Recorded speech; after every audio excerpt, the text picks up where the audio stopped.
Good evening, everybody. I hope you enjoyed your dinner. I am Ebru News anchorman Logan Crawford, and I'd like to thank you and welcome you to the 2011 Rumi Peace and Dialogue Awards. And I'd like to direct your attention right now to the screen.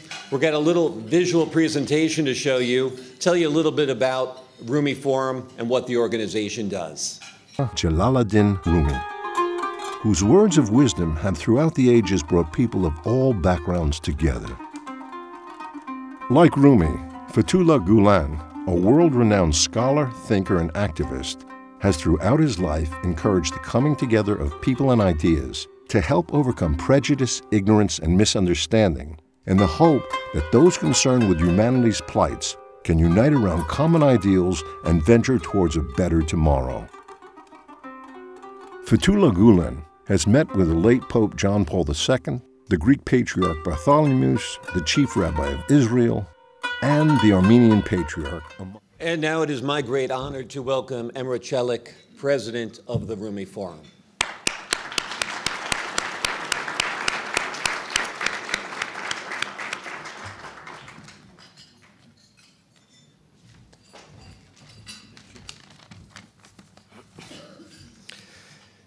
Distinguished guests, ladies and gentlemen, it gives me great pleasure to warmly welcome each and every one of you this evening. The annual Rumi Peace and Dialogue Awards highlights the achievements of individuals that have dedicated their lives and their efforts to the cause of dialogue and understanding, to service and our common humanity.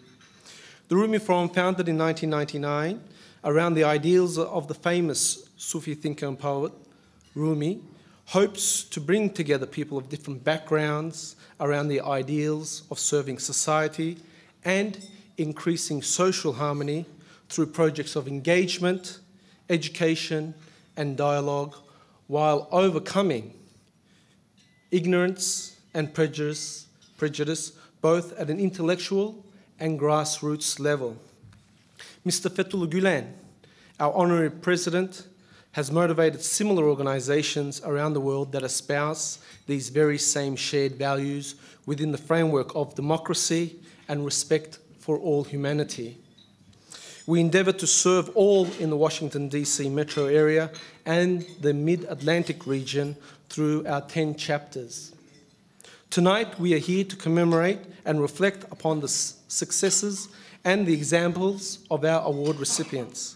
These awards reflect the sincere efforts of each one of the recipients' service to their fellow human being. We are proud of their achievements and congratulate each of them for their good work. It is my hope that we can incorporate into our lives the motivation that drives such success and service. I wish you all a most pleasant evening and look forward to continuing the dialogue. Thank you.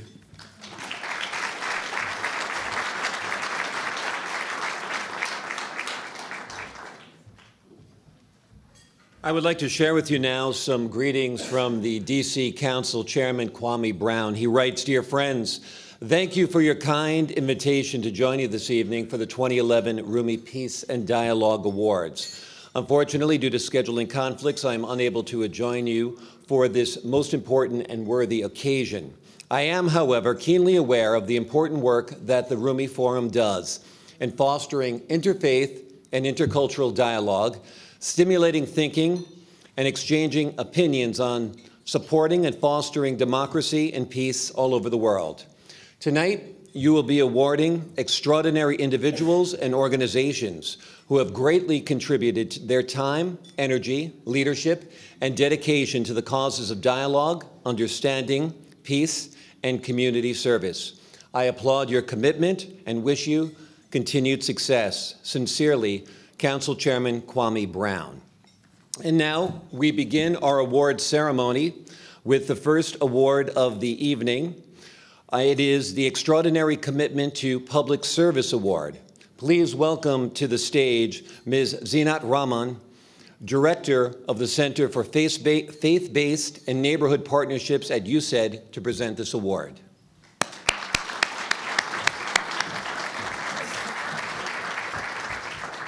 Good evening. It is my great pleasure to present the award for extraordinary commitment to public service to the Honorable Joshua Dubois, Executive Director of the White House Office of Faith-Based and Neighborhood Partnerships. Joshua Dubois is a Special Assistant to President Obama and Executive Director of the White House Office of Faith-Based and Neighborhood Partnerships. In this capacity, Joshua helps direct the Obama administration's engagement of faith-based and other nonprofit organizations around the country.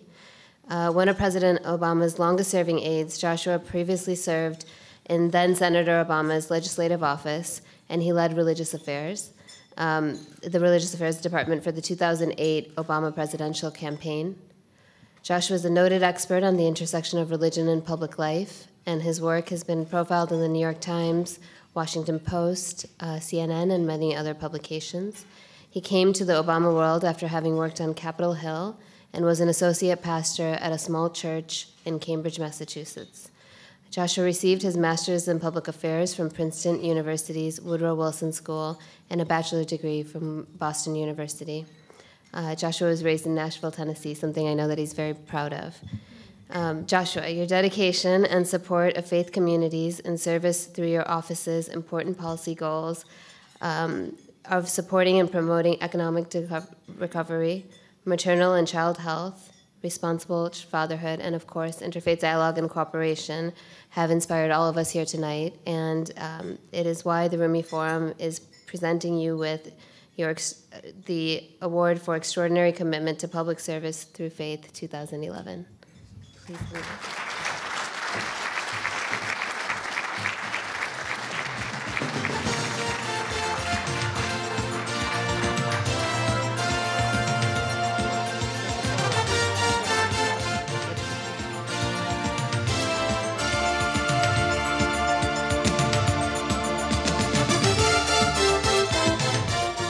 Well, I'd like to thank the Academy. I'm just kidding.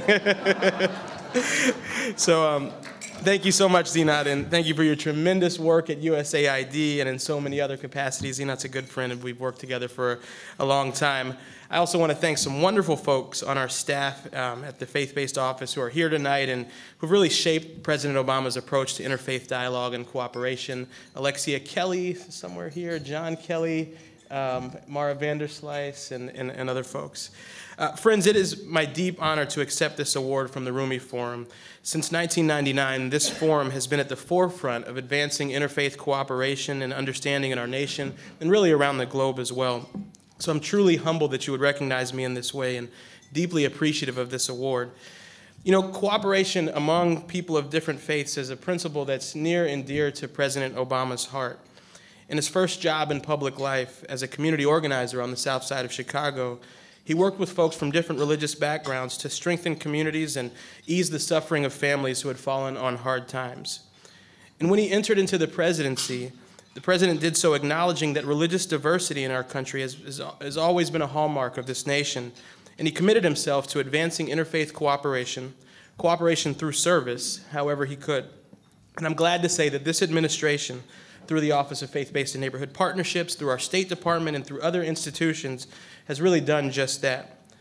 We've kicked off a new era of engagement with religious leaders around the globe through the Interagency Working Group on Religion and Global Affairs and the State Department Dialogue on Civil Society. These are really mechanisms that for the first time get our foreign policy establishment thinking about religion and working with religious leaders around the world.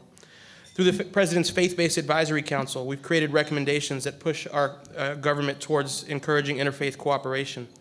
At the Federal Emergency Management Agency, we've begun a new program to encourage interfaith disaster response when tornadoes or floods or other calamities affect our nation.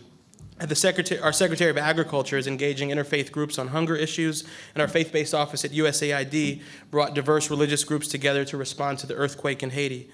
From childhood obesity to education, foreign affairs to domestic poverty, this is an administration that truly understands at a fundamental level that our country's religious diversity is a strength and not a weakness, and that we are better when we serve together. Perhaps the best example of this mantra is the President's Interfaith and Community Service Campus Challenge. It's a fascinating program. The President sent out a call to campuses around the country to get their diverse student groups, the religious student groups, to come together around a single service project. So we have Campus Crusade for Christ and the Muslim Students Association and Hillel partnering together to advance a service goal across those religious lines, thereby impacting their communities, but also learning more about one another. Hundreds of campuses and thousands of students around the country have responded to this call, and we've been truly amazed with the results of that program. We're excited to build on this work in the days ahead and really look forward to working with the Rumi Forum to advance intercultural understanding in our government, in our country, and around the world, motivated by the President's belief, as he stated in his inaugural address, that our patchwork heritage is a strength, not a weakness. We are a nation of Christians and Muslims, Jews and Hindus and non-believers. We are shaped by every language and culture drawn from every end of this earth. Thank you again for this tremendous honor, and I wish you all the best in the days ahead. Thank you.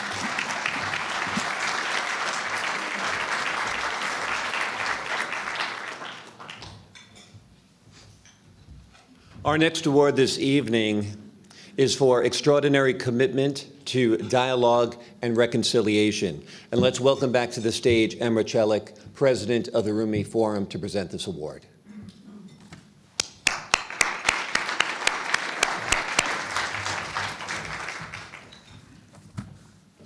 Good evening again. The extraordinary commitment to dialogue and Reconciliation Award goes to the Most Reverend Desmond Tutu, Archbishop Emeritus, Cape Town, South Africa. Anglican priest Desmond Tutu became the first black General Secretary of the South African Council of Churches in 1978.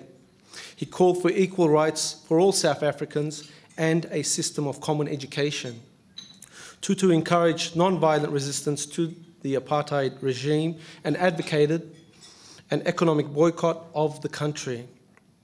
A month after winning the Nobel Peace Prize in 1984, Tutu was elected the first black Anglican bishop of Johannesburg.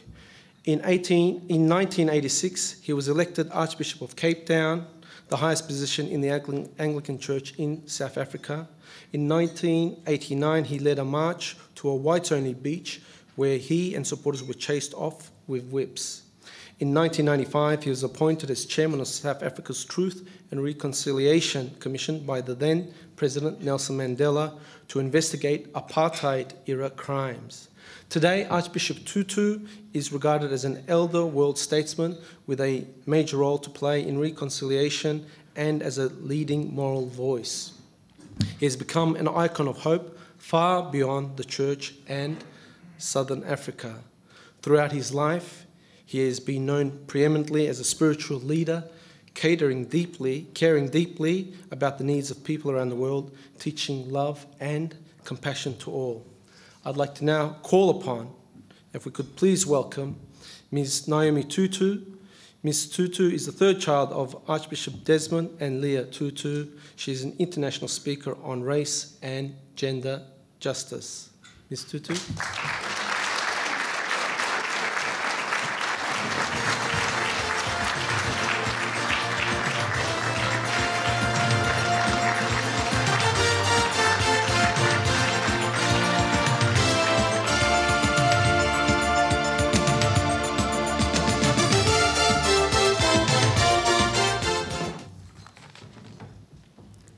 Thank you. My father would really like to be here, but he's still celebrating his 80th birthday 3 weeks later. It is a great honor. And when we spoke with my father about the award, one of the things that we talked about was some of the poetry of Rumi, and talking about one line in particular, "Move outside the tangle of fear thinking," which he believes has been what has led him in his life to recognize the common humanity of all, that when we can move beyond fear thinking and see in one another brothers and sisters who share fears, hopes, and dreams, that then our move for a peaceful and just world will come about. Thank you.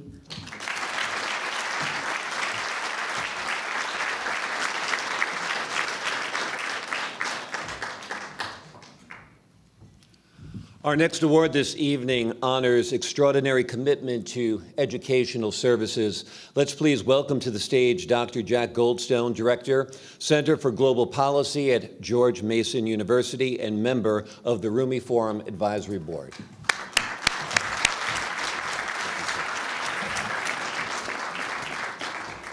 Thank you. Again, welcome to everyone. This year, the Rumi Forum's Extraordinary Commitment to Educational Services Award is presented to Dr. Alan G. Merton, President of George Mason University. Dr. Merton became President of George Mason in 1996. Prior to that, he was Dean of the Business School at Cornell University, and that followed executive positions at the University of Florida and the University of Michigan. Alan is known to those of us at George Mason for the extraordinary role he has played in bringing Mason into the front ranks of global research universities. Not that long ago, we were a modest commuter college, but during the 15 years under Dr. Merton's leadership, George Mason has gained international renown for its creativity, for being a magnet for talent, and for its service to the Northern Virginia and Metro Washington community. Those outside George Mason will know Alan for his service. He has been on the board of directors of the Greater Washington Board of Trade, the Northern Virginia Technology Council, the Inova Health System Board of Trustees. He was a member of the Governor's Blue Ribbon Commission on Higher Education and served as program chairman of the 1998 World Congress on Information Technology held at George Mason University. Dr. Merton's PhD is in computer science, and that has helped him be a leader in exploring the improvement of information technology in education and in government. One thing that Alan doesn't always like brought up, but I have to say, when I first arrived at George Mason 7 years ago, I was told, you have to see this remarkable guy who's the university president. Every fall, he gets down into shirt sleeves and helps the freshmen move into the dormitories. It's amazing, and it truly is, but it shows that Alan really cares about seeing his students thrive. I can tell you he cares about seeing his faculty and university thrive, and he cares about seeing the entire community thrive, and in making education part of service to the community. It's a great pleasure for me to present this year's Extraordinary Commitment to Educational Service Award to Dr. Alan G. Merton. Will you please come to the stage, Dr. Merton?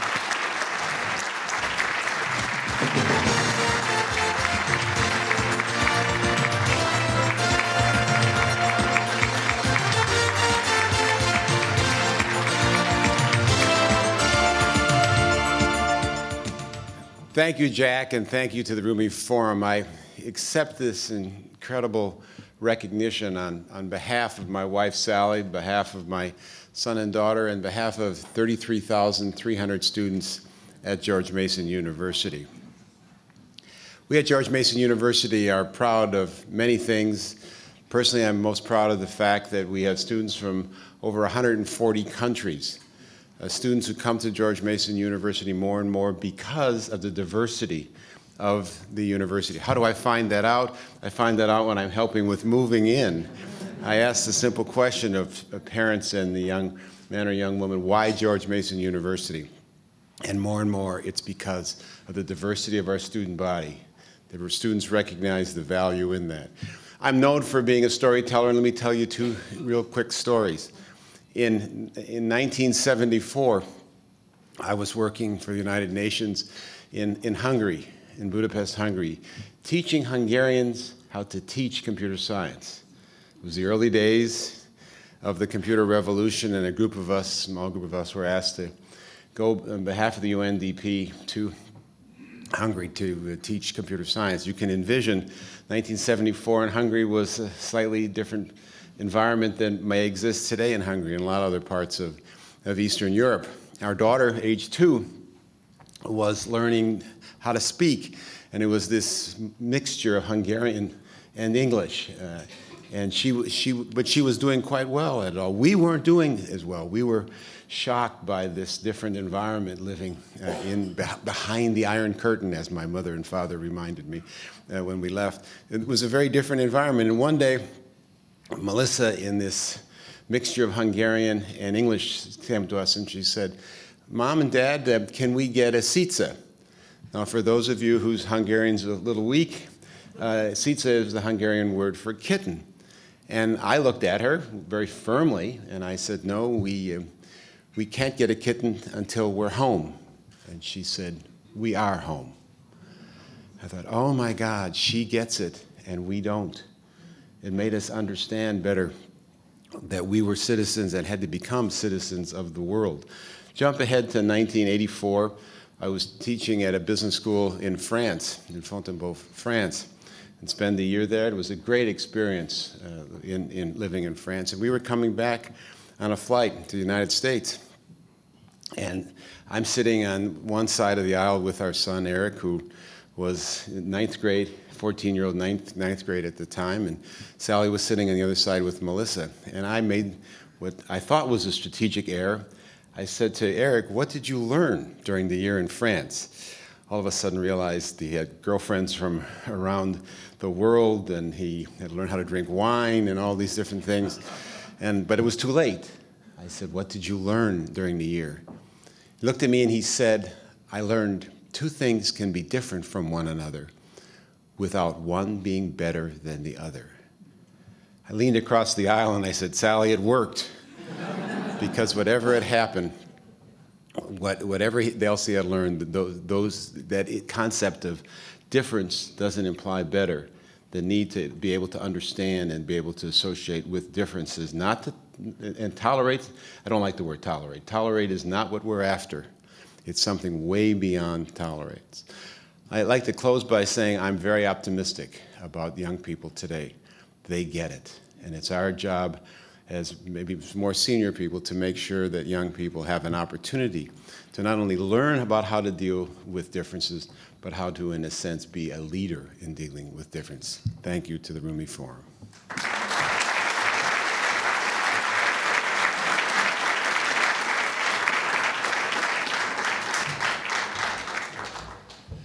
Our next award this evening honors Extraordinary Commitment to Peace Through Media Award. Please welcome to the stage Ms. Catherine Cameron Porter, President of the Leadership Council for Human Rights and Rumi Forum Advisory Board Member.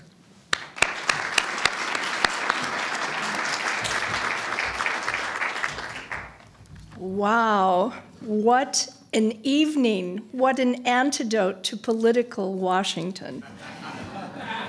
It's fabulous. I am very pleased to be here tonight to award on behalf of the Rumi Forum the Extraordinary Commitment to Peace Through Media Award to Diane Rehm, host of The Diane Rehm Show. Diane Rehm is a force to be reckoned with. She's a native Washingtonian who began her radio career in 1973 as a volunteer producer for WAMU 88.5, the NPR member station in Washington, D.C. She was hired as an assistant producer and later became the host and producer of two health-oriented programs. In '79, she began hosting WAMU's local morning talk show, Kaleidoscope, which was later named The Diane Rehm Show.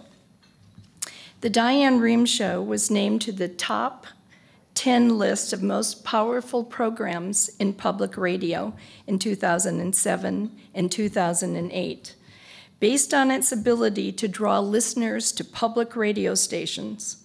It's the only live call-in talk show on the list. In 2010, Diane Rehm won a Peabody Award, widely considered one of the most prestigious selective honors in electronic media, you all know that, for her more than 30 years in public broadcasting. In '98, Diane Rehm nearly ended her career because of spasmodic dysphonia, which is a neurological voice disorder. And she has persevered through this, sought treatment, returned to the show, and called attention to the condition. The National Council on Communicative Disorders recognized her work with the Communication Award, and ABC's Nightline devoted an entire program to a conversation with Diane about her disorder. She is a director emerita of the Penn Faulkner Foundation and a trustee emerita of McDaniel College in Westminster, Maryland. She's been awarded honorary degrees from the Virginia Theological Seminary, Washington College, and McDaniel College. She's a successful author of 3 books: Finding My Voice in 1999, in which she describes her childhood, marriage, career, and voice disorder; Toward Commitment, a dialogue about marriage, a deeply personal book co-authored with her husband, John; and her most recent book, written about her beloved dog, Life with Maxie. It's an honor to welcome Diane Rehm to the stage.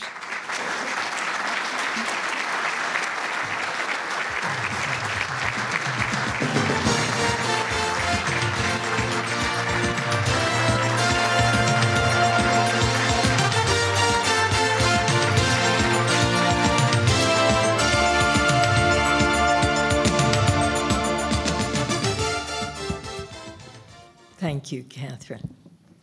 And thank you all for this absolutely wonderful honor and this grand celebration. I have to tell you that when Catherine said what a wonderful antidote to Washington politics, I found myself wishing that every single member of Congress were sitting in this room to see that grand film and to hear the comments of Bishop Tutu's daughter. This morning, first I'll tell you what you already know, that NPR is labeled liberal. In my mind, what liberal has always meant and continues to mean to me is someone or some group that is open to hearing others' ideas and others' voices.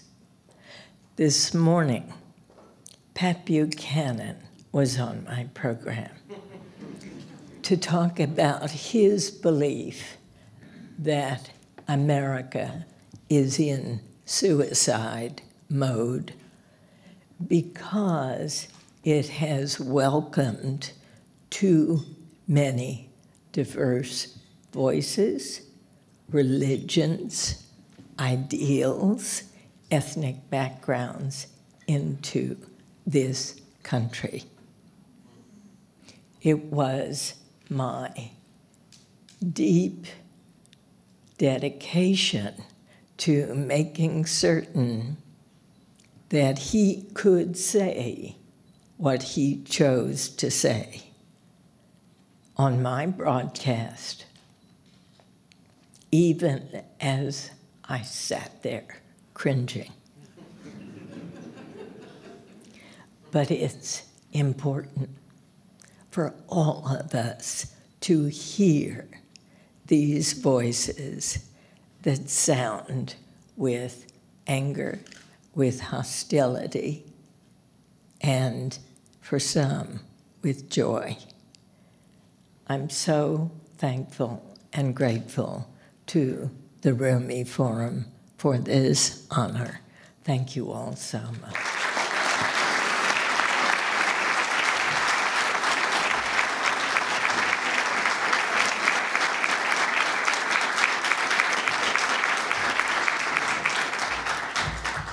Our final award this evening is the Extraordinary Commitment to Peace Award, and it is presented by Dr. Reverend Carol Flett.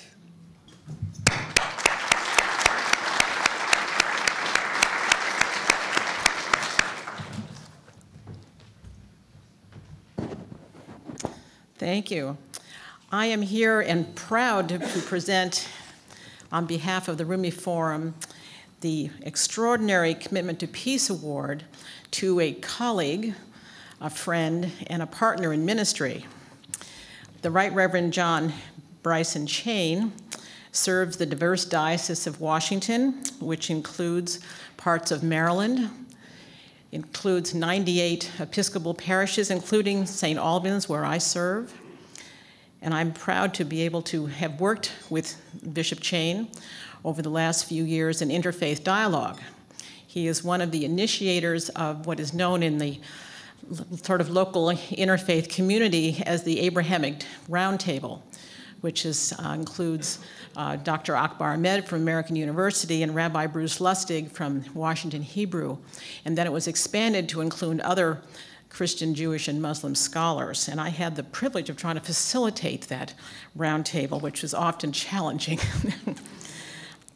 I also had the privilege of knowing Bishop Chain before I came to Washington and he came to Washington, so our paths had also crossed in Massachusetts. But while he has been in Washington as our bishop and serving an oversight of 98 parishes, he has also found time to be an amazing diplomat with a small d, to many ways to bring peace to this country through his relationships with other religious leaders. He has spent much of his episcopacy reaching out to faith communities locally, nationally, and around the world in an ongoing effort to increase dialogue, compassion, and peace among peoples and nations. Bishop Chain has participated in programs sponsored by the Chautauqua Institution, the Oslo Center for Peace and Human Rights, the Club de Madrid, the Dialogue of Civilizations, the National Defense University, the Council on Foreign Relations, and the Brookings Institution. He was one of the principal conveners of the first Christian-Muslim summit held at the Washington National Cathedral in 2008, and again is deep in planning another second summit, and that's where he is right now. He's in Beirut planning the second Christian-Muslim summit, which will take place in 2012. He's a remarkable man, has gotten bitten by the interfaith bug, as we all have, and it's my great pride to be able to present this award. But he has offered his acceptance remarks, so please turn your attention to the screen where Bishop Chain will speak to us.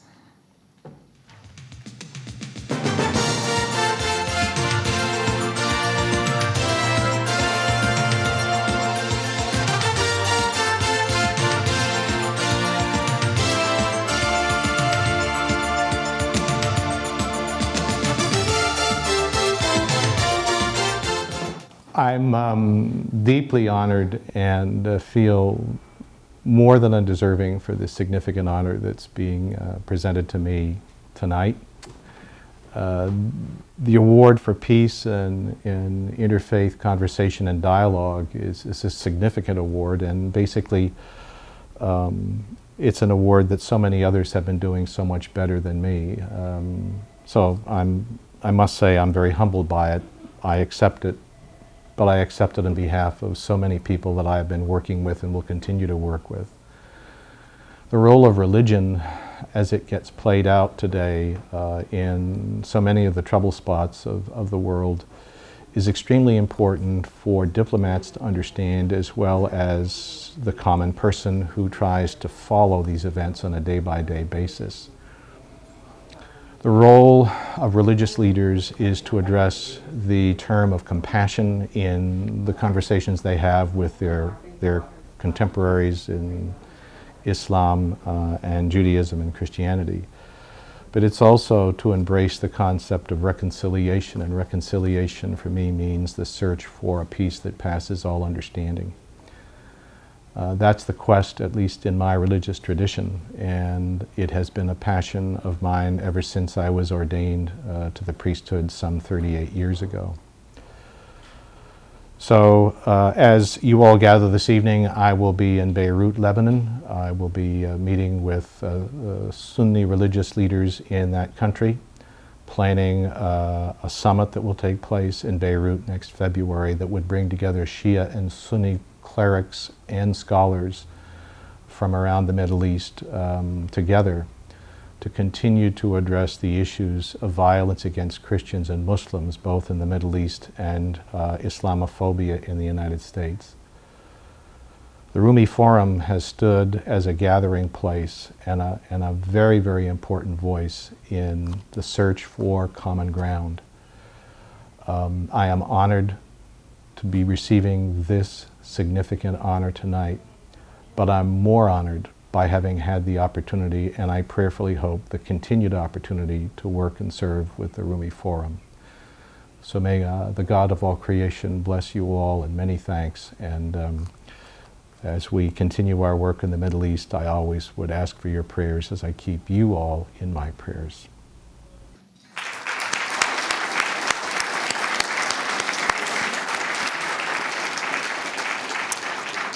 As a further footnote, this nomination, this award, was chosen before his most recent peaceful efforts. Some of you may know that Bishop Chain and Cardinal McCarrick were in Tehran the days immediately prior to the release of the hikers, and they were instrumental in bringing about that release because of their relationship with religious leaders in Iran. So I would now like to invite Bishop Chain's wife, Karen Chain, to the podium to receive the award.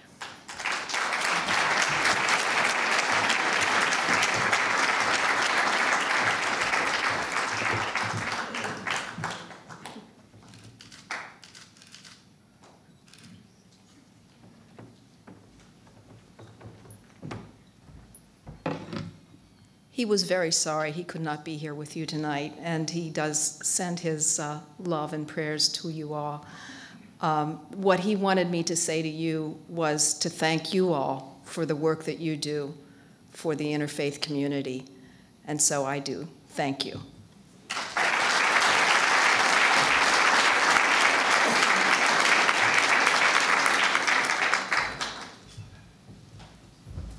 This is the last time tonight I'll have to lift this mic up as far as it possibly goes. We're concluding our program. As we do conclude tonight, I hope you all keep in your hearts, in your minds, and in your prayers the people who are suffering in Turkey right now from that devastating earthquake. I'd like to congratulate all of the honorees for their fine work, and I'd like to thank all of you for attending and contributing to the dialogue. Thank you very much.